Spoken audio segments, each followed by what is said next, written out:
Hello everyone, welcome to nurture chemistry. आज का सारा क्वेश्चन आपका एमसीक्यू टाइप क्वेश्चन है और ये सारा आपका इवनिंग शिफ्ट का क्वेश्चन है जो कि आपका 27 जनवरी 2024 को पूछा हुआ है। तो जैसा कि लास्ट आपका सीरीज़ आया था 3 वीडियो का, जो कि आपका इसका मॉर्निंग शिफ्ट का है। अगर आपको मॉर्निंग शिफ्ट वाले क्वेश्चन देखने हैं तो आप उसमें से जा करके देख सकते हो। बहुत सारे ट्रिक्स भी आपको उसमें मिल जाएंगे जो क्वेश्चन के साथ मैंने बताया आप कैसे अप्लाई करो, तो आपके अप्रैल के जो फेज 2 का एग्ज़ाम होने वाला है उसके लिए बेनिफिट होगा, या फिर आप नेक्स्ट ईयर देने वाले हो तो भी आपको काफ़ी बेनिफिट होगा। तो आज का पहला क्वेश्चन है आपका, the quantity which changes with temperature. इन चारों ऑप्शन में पहला ऑप्शन दिया है mole fraction, mass percentage, molarity, molality. ठीक है, इन चारों में से कौन सा क्वांटिटी है जो आपका टेम्परेचर के साथ चेंज होता है। तो फर्स्ट में आपका क्या है, मोल फ्रैक्शन। तो सबके फॉर्मूले से आपको आंसर पता चल जाएगा यहाँ पर।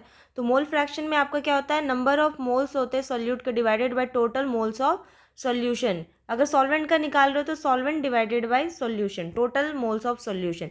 तो जो नंबर ऑफ मोल्स है उसके टेम्परेचर को चेंज करने पे मोल्स में कोई चेंज नहीं आता है। तो ये क्या हो गया आपका, टेम्परेचर इंडिपेंडेंट हो गया, टेम्परेचर पर डिपेंड नहीं करता। तो फर्स्ट ऑप्शन गया। फिर आता है आपका मास परसेंटेज। तो मास परसेंट निकालने का आपका फॉर्मूला होता है मास ऑफ सोल्यूट, सोल्यूट का निकाल रहे हो तो divided by mass of solution. क्योंकि परसेंटेज है तो 100 से मल्टीप्लाई कर देते हो। तो ये भी मास जो है आपका वो टेम्परेचर पर डिपेंड नहीं करता। तो सेकेंड ऑप्शन भी कट गया आपका, मास परसेंटेज भी गया। अब थर्ड और फोर्थ का फॉर्मूला देखो। तो मोलैरिटी का फॉर्मूला आपका क्या होता है, moles of solute divided by आपका हो जाता है वॉल्यूम। ठीक है, इन लीटर, किसका, सॉल्यूशन का, NYV होता है मतलब। ठीक है, ये आपका सोल्यूट का हो जाता है, ये आपका सॉल्यूशन का हो जाता है। तो यहाँ पर ये वॉल्यूम है। वॉल्यूम क्या होता है, टेम्परेचर डिपेंडेंट होता है। टेम्परेचर बढ़ाने या घटाने पे आपका वॉल्यूम डिक्रीज इंक्रीज होता है। तो यहाँ पर ये क्या है, टेम्परेचर डिपेंडेंट हो जाता है। तो ये आपका करेक्ट आंसर है। फोर्थ वाले का भी फॉर्मूला देख लो। मोलारिटी का फॉर्मूला आपका क्या होता है, number of moles of solute, यानी कि सोल्यूट का मोल्स डिवाइडेड बाई सॉल्वेंट। जो सॉल्वेंट है जिसको आपको केजी में लेना होता है। ठीक है, केजी में लेना होता है। तो फिर ये भी आपका क्या हो गया, यहाँ पे भी केजी में आ रहा है, तो ये भी किसी भी तरह से टेम्परेचर पे डिपेंड नहीं करता है। केजी मतलब क्या हो गया, इसका हमें मास लेना है। ठीक है, तो ये आपका क्या हो गया, मोल्स डिवाइडेड बाई मास हो गया। तो ना ही मोल ना ही मास आपका टेम्परेचर पर डिपेंड करता है। वॉल्यूम ही एक ऐसा, इन सब में वॉल्यूम एक क्वांटिटी है जो कि आपका टेम्परेचर पर डिपेंड करता है। तो ये भी नहीं हुआ। इससे क्या हुआ, आपको चारों का फॉर्मूला भी पता चल गया है। अभी आप उसको नोट करके रख लो और आपको पता चल गया कि टेम्परेचर किस पे डिपेंड करता है। Which of the following can not as an oxidizing agent. तो आपको इस क्वेश्चन में बताना है इन चारों में से कौन है जो कि आपका ऑक्सीडाइजिंग एजेंट नहीं है।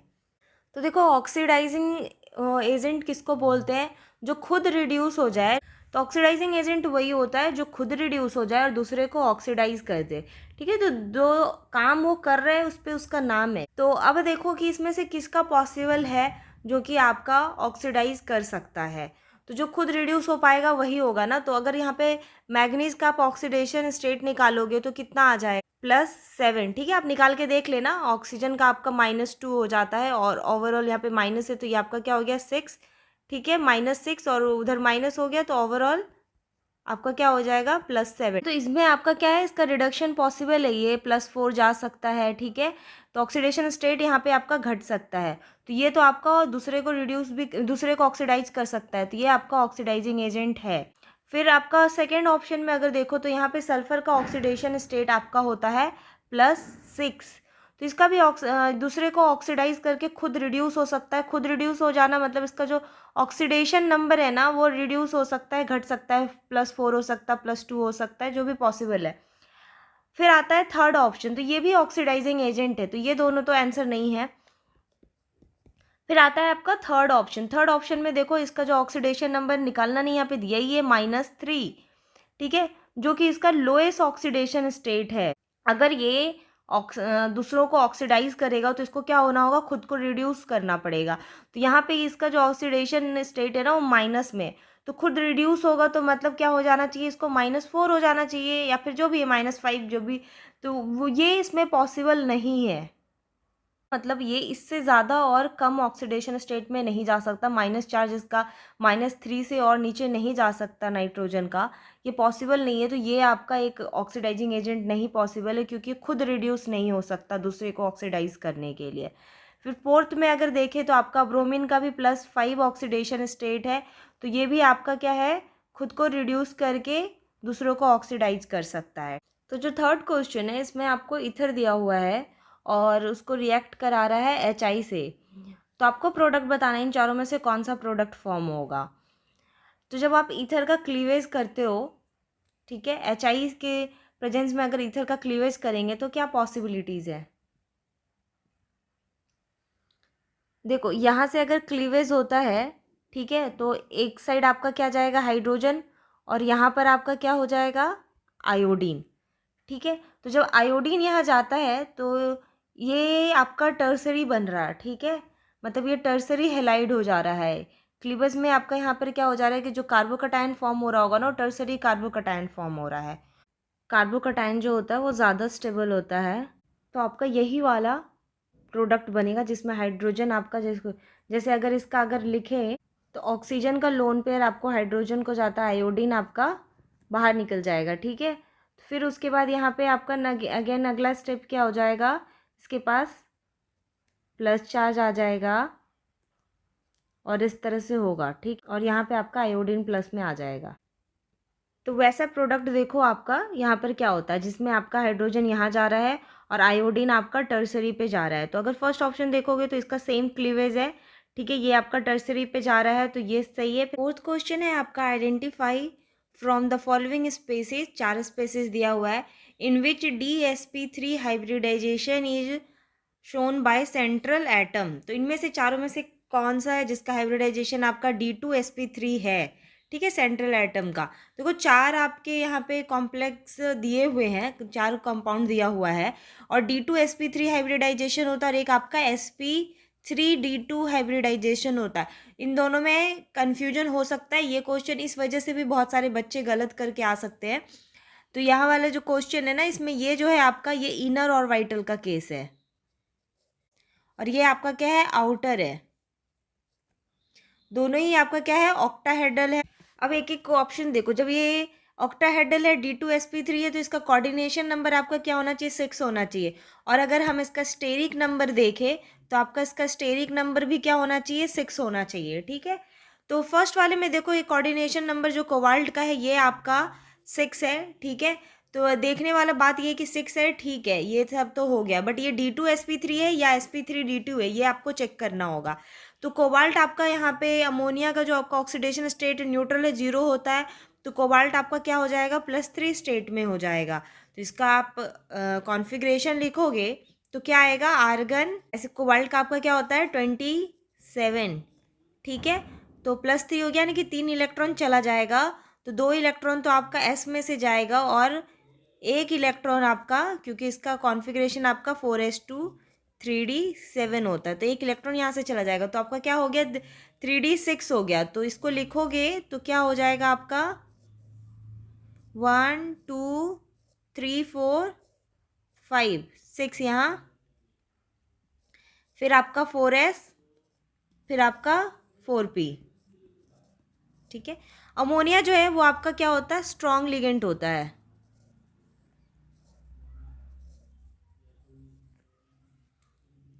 जब स्ट्रॉन्ग लिगेंड है तो आपके जो इलेक्ट्रॉन्स है वो क्या हो जाएंगे, पेयरिंग हो जाएंगे। पहले इलेक्ट्रॉन्स आपके ऐसे थे, 1 2 3 4 5 6, ठीक है। पेयर होने के बाद आपका ये कैसा हो जाएगा, ये तो ऐसा ही रह गया, बाकी ये दोनों इलेक्ट्रॉन्स जो है ना पेयर हो जाएंगे इस तरह। तो एक यहाँ गया और फिर दूसरा यहाँ चला जाएगा, तो आपके पास 2 वैकेंट डी ऑर्बिटल बच जाएंगे और आपके यहाँ से 4 वैकेंट ऑर्बिटल्स हो जाएंगे जो कि एस और पी के रहेंगे। तो क्या हो जाएगा, D2sp3, ठीक है, ठीक है।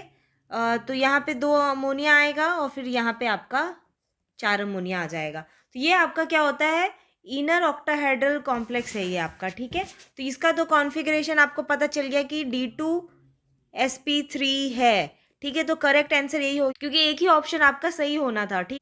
बाकी तीनों को भी देख लो कि क्या आपका हाइब्रिडाइजेशन आता है। तो हम पहले सेकंड वाले को देखो कि ये है आपका BrF5। BrF5 और कोबाल्ट वाला कॉम्प्लेक्स है, इसी में बच्चे गलत किए होंगे। उनको कन्फ्यूजन हो सकता है। अगर किसी ने पहले BRF5 का निकाल दिया तो सोचेंगे आंसर तो आ गया मेरा, ठीक है, यहीं पे कन्फ्यूजन हो सकता है। इसका अगर आप स्टेरिक नंबर निकालोगे, ठीक है, तो कैसे निकालना है, वैलेंस इलेक्ट्रॉन किसका, सेंट्रल एटम का, इसका सेंट्रल एटम का वैलेंस इलेक्ट्रॉन कितना है, 7 है, तो ये आपका हो जाएगा 7। फिर नंबर ऑफ मोनोवैलेंट लिगेंड्स को ऐड करना है, टोटल 5 हो गए। कोई भी चार्ज नहीं है इसके पास तो डिवाइडेड बाई 2, तो ये आपका कितना हो जाएगा, 12 डिवाइडेड बाई 2 इक्वल्स टू 6। ठीक है, ये मैं कैसे बोल रही हूँ, इसका फॉर्मूला होता है कुछ इस तरह से, V plus M minus C plus A divided by 2। ठीक है, ये वैलेंस सेल इलेक्ट्रॉन्स हैं सेंट्रल एटम का, ये आपका मोनोवैलेंट लिगेंड्स होते हैं जितने भी हैं टोटल, ये कटायन और अनायन इसी फॉर्मूला को यूज़ किया गया है। तो ये आपका जब 6 स्टेरिक नंबर होता है तो आपका हाइब्रिडाइजेशन हो जाता है sp3d2। बहुतों को ये पता होगा, ठीक है, लोग कंफ्यूज हो सकते हैं कि sp3d2 और d2sp3 तो एक ही होता है, बट यहाँ पे देखो ब्रोमीन आपका sp3d2 ही बनाता है, ये नहीं बनाता है। ब्रोमीन का जब आप लिखोगे वैलेंस सेल का कॉन्फ़िगरेशन लिखोगे तो ब्रोमीन आपका आता है 4s2 4p5, तो आपका यहाँ पर क्या आएगा 4s 4p5, और आप क्या लिख सकते हो 4d भी लिख सकते हो, ठीक। तो इसका तो आपका 2 इलेक्ट्रॉन्स यहाँ पर रह जाएगा, p का आपका इनके इलेक्ट्रॉन्स आपके इस तरह से हो जाएंगे, ठीक है, BBT के अकॉर्डिंग होगा, 3 2 5 हो गया, तो इन सब पे आपका एक एक फ्लोरीन आ जाएगा क्योंकि 5 फ्लोरीन है, ये आपका लोन पेयर हो जाएगा। तो यहाँ पे क्या हो जा रहा है आपका sp3d2, ठीक है। इसके कोबाल्ट में क्या था ना, आपका वैकेंट ऑर्बिटल जो है वो आपका इनर डी ऑर्बिटल ही आ जा रहा था, तो 4 का डी का लेने का कोई ज़रूरत नहीं था, बट यहाँ पे इसके पास ऐसा कोई केस नहीं है, तो इसका आपका हाइब्रिडाइजेशन sp3d2 होता है, d2sp3 नहीं होता है। बाकी दोनों जो है इसमें आप देखो इसका कोऑर्डिनेशन नंबर ही 4 हो जा रहा है, तो ये तो आंसर में ही नहीं आएगा, ठीक है। फिर आपका जब ये आएगा इसका इसका आप निकालोगे स्टेरिक नंबर से, तो इसका आपका हाइब्रिडाइजेशन निकलता है sp3d, और इसका आपका हाइब्रिडाइजेशन आता है dsp2, ये आपका स्क्वायर प्लेनर होता है। तो सबका आपको पता चल गया है। नेक्स्ट क्वेश्चन आपका पूछा हुआ है फिनोलिक ग्रुप, देखो ये जो लुकस टेस्ट है इससे रिलेटेड आपका शिफ्ट 1 में भी क्वेश्चन पूछा हुआ है, और यहाँ पर भी ऑप्शन में तो है, क्वेश्चंस के अकॉर्डिंग पता चलेगा कि क्या है, ठीक है। तो phenolic group can be identified by a positive, इन चारों में से कौन सा पॉजिटिव टेस्ट देगा जब आप फिनोलिक ग्रुप को आइडेंटिफाई करना चाहते हो तो, ठीक है। फिनोलिक ग्रुप जैसे आपका ये फिनॉल का एल्कोहल, फिनॉल का OH ग्रुप जो है यही आपका क्या होता है, फिनोलिक ग्रुप होता है। फिनोलिक ग्रुप का जो आइडेंटिफाइफिकेशन होता है वो उसका करेक्ट आंसर जो है ना आपका वो 3rd वाला है। इसमें आपका क्या होता है, फिनॉल है पैथिलिक एनहाइड्राइड के साथ रिएक्ट करता है, इसमें पैथिलिक एनहाइड्राइड इस तरह से उसका, इसको जब कॉन्क H2SO4 के साथ हीट किया जाता है फिनॉल को, तो आपका पॉजिटिव टेस्ट मिलता है, कलरलेस कंपाउंड मिलता है जो कि होता है फिनोप्थिलीन। तो ये आपका थैलिन टेस्ट जो इसको इसी को बोलते हैं पैथिलीन टेस्ट। तो फर्स्ट वाला क्यों नहीं है, फर्स्ट वाला जो होता है वो आपका एक्चुअली प्राइमरी सेकेंडरी और टर्सरी एल्कोहल, इसको डिफ्रेंशिएट करने के लिए ये टेस्ट होता है। इससे सेम क्वेश्चन पूछा हुआ भी है, आप उस पर जाके उस पर डिटेल पे बताया है मैंने, तो आप जो आपका शिफ्ट 1 वाला क्वेश्चन है उसमें भी जा कर के देख सकते हो। तो ये उसी के लिए होता है, और यहाँ पर जो है कार्बाइल एमाइन टेस्ट जो है ये आपका होता है प्राइमरी एमाइन के लिए पॉजिटिव रहता है। प्राइमरी एमाइन अगर आपको आइडेंटिफाई करना है किसी टेस्ट में तो उसके लिए आपका कार्बाइल एमाइन टेस्ट होता है। इसमें आपका सेकेंडरी और टर्सरी जो है इसमें ये कोई रिएक्शन नहीं करता है, ठीक है, नॉट आंसर है। 4th आपका क्या होता है, टॉलेंस रिएजेंट, ये आपका एल्डिहाइड और कीटोन को डिफ्रेंशिएट करना है तो आपका टॉलेंस टेस्ट यूज़ होता है। इसको हम लोग सिल्वर मिरर टेस्ट भी बोलते हैं, टॉलेंस वाला जो आपका होता है ये आपका सिल्वर मिरर टेस्ट के नाम से भी जाना जाता है।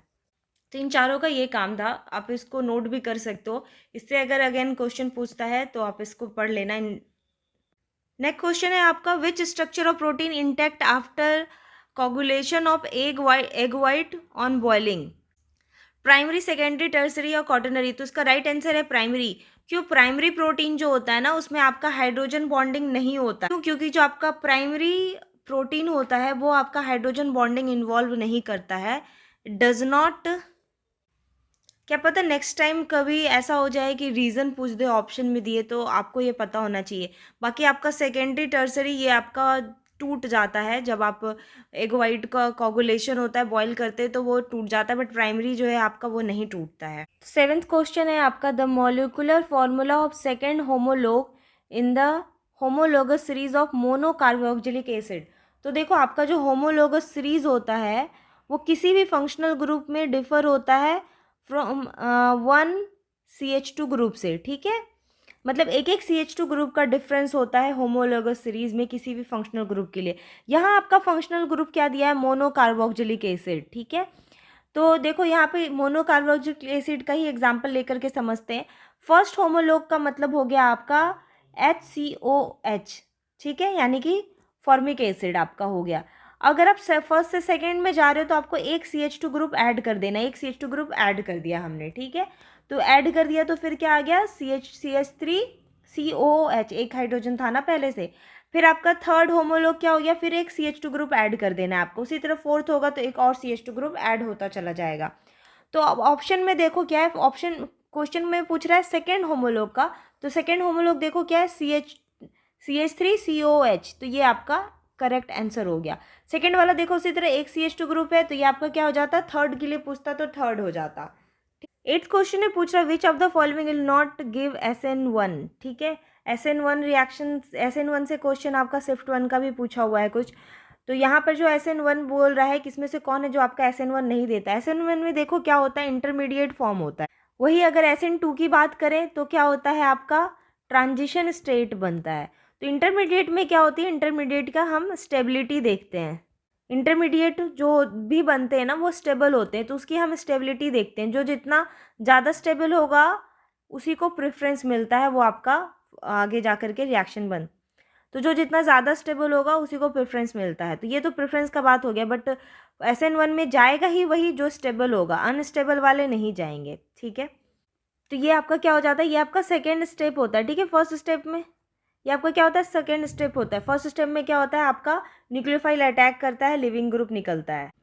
तो पहला ऑप्शन में देखो यहाँ पे क्या है आपका? एलाइल हेलाइड है। तो जब क्लोरीन यहाँ से निकल जाएगा तो पॉजिटिव चार्ज कार्बोकटायन के स्टेबिलिटी देखेंगे हम, तो पॉजिटिव चार्ज इस कार्बन पे आएगा, तो फिर देखो ये आपका स्टेबल होता है, ठीक है, मतलब ये तो फॉर्म होगा। फिर अगर हम यहाँ पे क्लोरीन को, लिविंग ग्रुप क्या होता है आपका? फर्स्ट स्टेप में लिविंग ग्रुप निकल जाता है और पॉजिटिव चार्ज आता है, वही आपका इंटरमीडिएट होता है। ये आपका क्या होता है? सेकेंड स्टेप होता है। तो यहाँ पे पॉजिटिव चार्ज इस कार्बन पे आएगा, ये भी आपका स्टेबल है, कंजुगेशन में जाएगा। थर्ड ऑप्शन जब आप देखोगे तो यहाँ से जब आप क्लोरीन निकालोगे तो पॉजिटिव चार्ज यहाँ पे आएगा। ये किस टाइप का हो गया? ये डबल बॉन्ड पे आ गया। ये होता है आपका विनाइलिक, ये है आपका विनाइलिक हेलाइड, तो आपका क्या बन गया? Vinylic carbocation. ये काफ़ी अनस्टेबल है। डबल बॉन्ड पे पॉजिटिव चार्ज आएगा, वो अनस्टेबल होगा। डबल बॉन्ड जो होता है, यानी कि ये डबल बॉन्ड आपका क्या होता है? sp2 होता है। ये आपका कैसा होता है? ये इलेक्ट्रोनेगेटिव होता है, अपने ऊपर पॉजिटिव चार्ज होल्ड करके नहीं रखेगा, अनस्टेबल रहेगा। तो ये तो आपका अनस्टेबल है, तो ये नहीं होगा। फिर फोर्थ वाला क्या है? टर्सरी कार्बोकटायन बनेगा जब जाएगा, ये तो काफ़ी स्टेबल होता है, सबको पता है, ठीक है। तो देखो प्राइमरी, सेकेंडरी, टर्सरी सारे जो है ना आपके वो स्टेबल ही है। जब प्रायोरिटीज़ की बात करेंगे तब थर्ड ज़्यादा है, बट इस क्वेश्चन में आपको सिर्फ स्टेबल और अनस्टेबल देखना था, तो ये तीनों आपके स्टेबल है, थर्ड वाला आपका अनस्टेबल है, तो ये आपका किसी भी हाल में SN1 में नहीं जाएगा, तो आपका करेक्ट आंसर हो जाएगा थर्ड वन। नाइन्थ क्वेश्चन पूछ रहा है आपका, in which all have D10 configuration in their ground state. तो आपको सबसे पहले अगर पीरियोडिक टेबल अच्छे से याद है तो ये क्वेश्चन तो आपका सेकंड में हो जाएगा, इजी क्वेश्चन है ये। तो आपको पीरियोडिक टेबल, मैंने कई बार बोला आपको पीरियोडिक टेबल याद रहना चाहिए। तो आपको देखना है कि ग्राउंड स्टेट का कॉन्फ़िगरेशन किसका D10 है, मतलब चारों का D10 होना चाहिए, वो वाला आपका करेक्ट आंसर होगा। तो कॉपर देखो, कॉपर का क्या होता है आपका 29। इसका कॉन्फ़िगरेशन आप कैसे लिखोगे? Argon 18, 4s2, 3d9। बट ये क्या होता है? ये गलत होता है, ठीक है, इसका ये एक्सेप्शन होता है। इसका रीज़न है क्यों? क्योंकि आपका जो डी है, एक इलेक्ट्रॉन जाने के बाद आपका वो कम्प्लीटली फिल्ड हो जाता है, तो वो ज़्यादा स्टेबल कॉन्फ़िगरेशन है। तो इसका करेक्ट आपका क्या होता है 4s1 3d10, ठीक है, ये आपका करेक्ट है। तो ये तो आपका कॉन्फ़िगरेशन जो है ग्राउंड स्टेट में D10 है, तो कॉपर तो है। जिंक देखो, जिंक का तो आपका 30 होता है एटॉमिक नंबर, तो ये तो आपका कंप्लीट होगा ही। ट्रांजिशन स्टेट में 30 वाले जितने आएंगे इसके नीचे वाले वो सारे आपके क्या होंगे 10 वाले में होंगे। तो इसका भी आपका 3d10 4s2 होता है, तो ये भी है करेक्ट। कैडमियम, अब देखो कैडमियम किधर आता है, जिंक का जो आपका होता है जिंक कैडमियम Hg, ये सारे जो आते हैं वो आपके सारे क्या होते हैं D10 वाले होते हैं। इसका आपका 3d10 हो जाता है, इसका आपका 4d10 होता है और इसका आपका 5d10 हो जाता है। तो पीरियोडिक टेबल याद है तो आपको इसका निकालने का और एटॉमिक नंबर जानने का ज़रूरत नहीं है। जिंक के सारे वाले ग्रुप वाले हैं तो ये आपका D10 है, ये भी करेक्ट है। Ag का देखो, आपका जो सिल्वर है वो किस में आता है, वो आपका आता है कॉपर में, कॉपर AgAu, तो इसका D10 है, ये भी आपका D10 में आ जाता है, तो ये भी आपका D10 है। और आपके कितने एक्सेप्शन वाले कॉन्फ़िगरेशन है वो मैंने अपने एक सेपरेट वीडियो इलेक्ट्रॉनिक कॉन्फ़िगरेशन में बताया, आप उसको जाकर देख लो। जितने भी एक्सेप्शन है वो एक जगह बताया हुआ है, उसको नोट कर लो, उसके अलावा कोई एक्सेप्शन नहीं होता। सेकंड, तो ये करेक्ट आंसर हो गया आपका, क्यों, चारों का D10 हो गया। सेकंड में देखो फिर आपका क्या आता है, कैडमियम आता है। कैडमियम किस में है, जिंक में। अब देखो आपको करेक्ट पता चल गया, आप एक एक का भी निकालोगे तो आपको समझ आ जाएगा। बट मान लो आपको नहीं याद है पीरियोडिक टेबल, उस टाइम आपको याद नहीं आया पीरियोडिक टेबल, तो वो क्या आप इस क्वेश्चन को नहीं कर सकते हो, तो भी आप क्वेश्चन को कर सकते हो।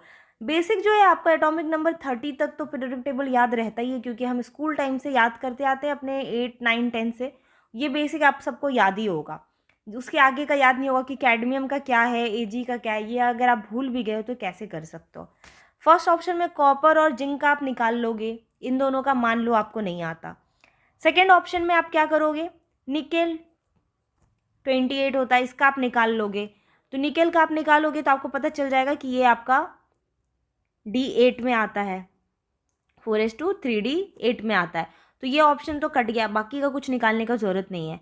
थर्ड ऑप्शन देखो आपका क्या है, स्कैंडियम टाइटेनियम आयरन जिंक, इस तरह से है, ये तो कट ही गया ना। आयरन तो आप सब बहुत ही कॉमन, आप सबको पता है कि इसका D10 नहीं आता है, तो एक का ही निकाला तो ऑप्शन कट गया। दो ऑप्शन बचा है, तो फोर्थ वाले में देखो, इसमें भी आपका क्या निकेल है, जब यहाँ पे निकेल नहीं है तो यहाँ पे क्या होगा, नहीं, तो ये भी कट गया। तो इस हिसाब से आपका आंसर फर्स्ट आ गया।